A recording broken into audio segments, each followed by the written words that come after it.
No século XVI para o século XVII, encontramos grandes transformações no mundo. O homem vem da Idade Média ligado à religião como controle e de repente foram encontrados com o advento renascentista, ou seja, o Renascimento. E ainda temos a Reforma Protestante, que se enxerga uma dessolência da Igreja confrontando a própria Igreja. A sociedade vinha de um contexto de princípios impostos patrulhados pela Igreja, depois se tornam seduzidos por uma nova perspectiva que deixava o controle da fé, abria um espaço para a razão, deixava com que o teocentrismo ocupasse o antropocentrismo, e esse conflito havia uma tensão, uma aflição, que acabava deformando a alma humana. Os artistas acabavam transferindo suas expressões, toda essa tortuosidade e aflição, toda essa insatisfação com seus objetos artísticos. Por isso, a arte barroca é tão detalhista, minuciosa na arquitetura. A igreja tem uma expectativa barroca na escultura. Vemos um trabalho adornado, um trabalho excesso que cansa os olhos. Eles acabam refletindo esse conflito e manifestando essas tensões nas formas que propunham as suas obras na escultura, arquitetura.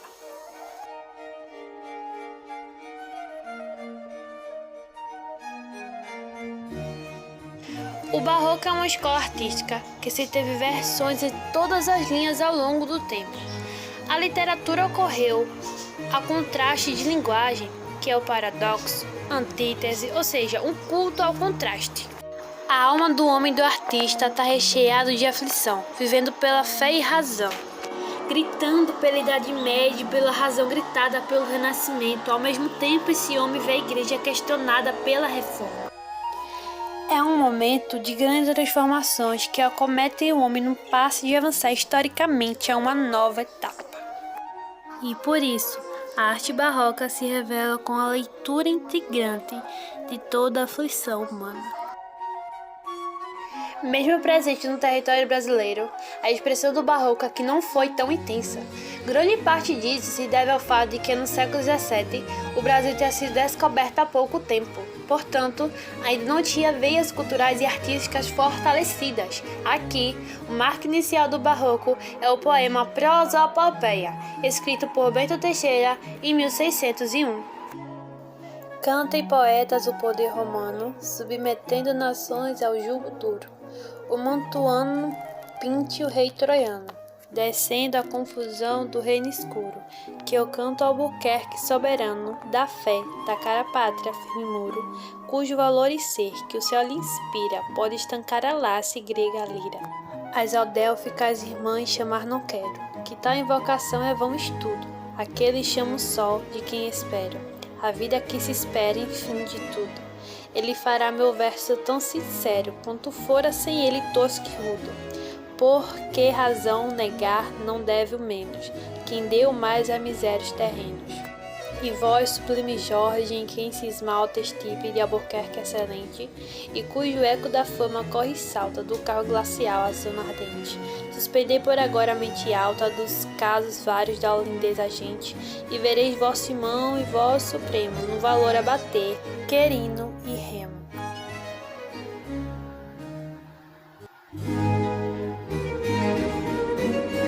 E uma das suas principais características era o dualismo, ou seja, a fé contra a reforma e a razão, que era a herança do classicismo. Era uma luta entre a fé e a razão, de como o homem via tais aspectos.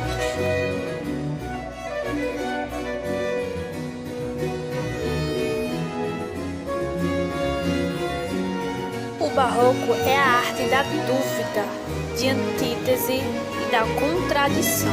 E existem dois tipos de estilo, o cultualismo e o conceptismo. O cultualismo fala sobre gogorismo, rebuscamento, detalhismo, jogo de palavras. Já o conceptismo fala sobre querendismo, busca obstinada por um dado conceito e jogos de ideias.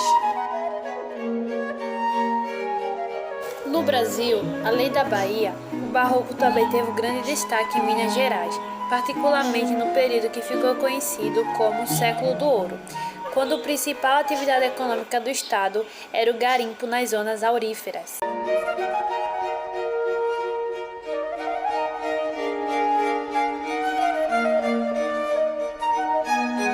Os grandes precursores do barroco em terras brasileiras foram os religiosos católicos, sendo utilizado apenas para os fins de doutrinação do cristianismo.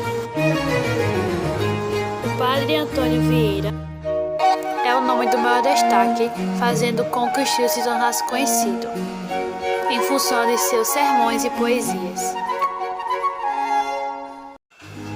Além disso, um dos principais artistas do período, o Aleijadinho, nasceu em Minas Gerais, no município de Vila Rica, onde hoje está a cidade de Ouro Preto. Ele foi um escultor, carpinteiro, entalhador e arquiteto do período.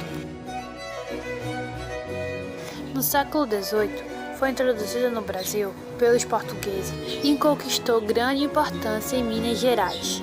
Nas vilas e cidades mineiras, os artistas adaptaram o estilo barroco à realidade colonial. O uso de pedra-sabão na produção das esculturas era motivado pela dificuldade de acesso a pedras europeias. A maior parte de sua obra, do Aleijadinho, foi feita na segunda metade do século XVIII, principalmente em igrejas, como vemos em imagens.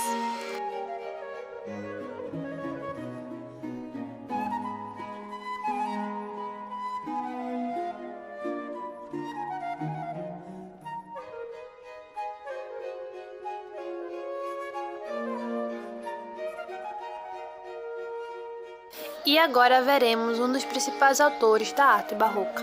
E um dos que eu quero mais destacar aqui é o mestre Ataíde. O mestre Ataíde, ele foi um artista que trabalhou junto de Aleijadinho, só que ele trabalhava mais na parte da pintura, da decoração. E ele foi mineiro, ele faz parte do barroco brasileiro, mineiro. Então, ele produz ali em Minas de Mariana, em Minas Gerais.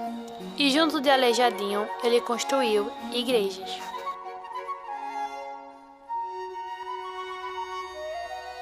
E veremos agora duas imagens de suas principais obras. E a primeira arte é A Última Ceia de 1828. Traz um tema católico, cristão, E as cores do barroco e a expressividade chamam muita atenção, principalmente a cor vermelha e o azul da cor barroca é lindo demais. E quando eu pesquisava sobre imagens, uma pessoa que estava explicando sobre as artes falou sobre a expressividade, do artista, do mestre Ataíde, porque nesta imagem parece que os homens que estão ao redor estão olhando para o mestre Ataíde como se fosse uma imagem. Então, é extremamente perfeita essa arte do mestre Ataíde. E agora, a segunda obra, Madonna Morena, do mestre. Ela foi pintada no teto da igreja São Francisco em Ouro Preto, construído por Aleijadinho. E essa obra é simplesmente perfeita, A cor que o mestre ele traz, a forma como ele pinta, a expressividade, realmente incrível.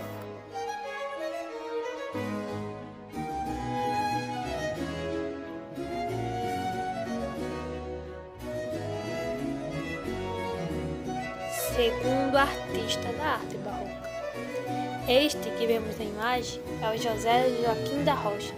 Ele é um artista barroco de Salvador, da região da Bahia. Ele foi um pintor, um orador e um restaurador de obras. Ele trabalhava exclusivamente para a Igreja Católica e ele era patrocinado pela Igreja. E veremos agora imagens de suas obras.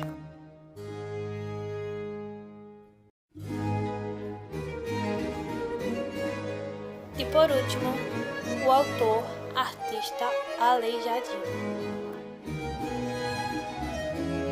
E agora, algumas obras.